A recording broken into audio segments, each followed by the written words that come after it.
Hola, soy la profesora Miller Hernández y quería hablarles sobre la fuerza eléctrica.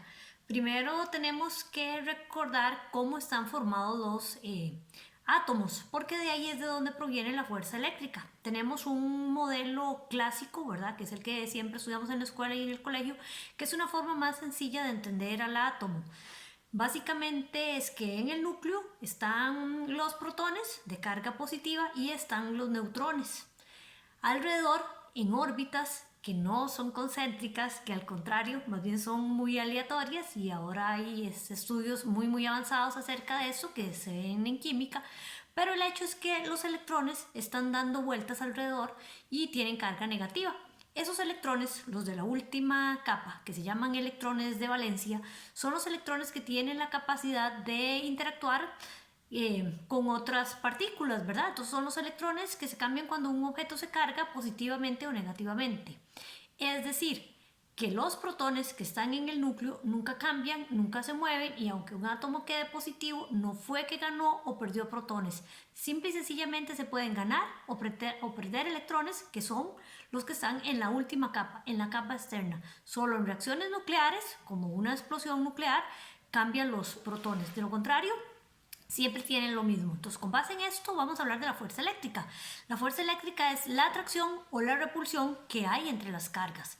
Sabemos que si tenemos cargas positivas que se representan con unas flechitas hacia afuera, si tenemos dos cargas positivas y tratamos de juntarlas, hay una fuerza de repulsión entre ellas. En cambio, si tenemos una carga negativa y una positiva, estas más bien se atraen.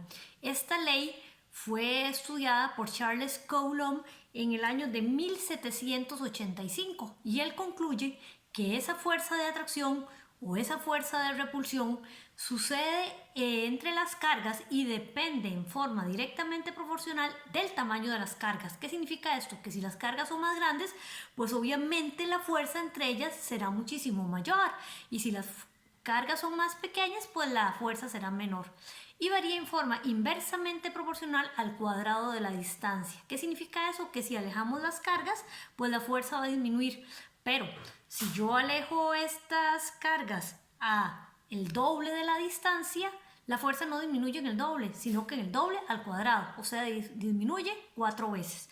Si yo la distancia la aumento al triple, la fuerza va a disminuir en ese triple al cuadrado, o sea, va a disminuir 9 veces. Por eso es que al final de cuentas la ecuación queda como F es igual a K. K es una constante. Constante significa que es un valor que nunca cambia, que es fijo, multiplicado por las dos cargas, porque es directamente proporcional al producto de las cargas, y dividido entre el cuadrado de la distancia que las separa. Esta es básicamente la ley de Coulomb, y obviamente con base en esto podemos hacer cálculos para saber de cuánto es esta fuerza.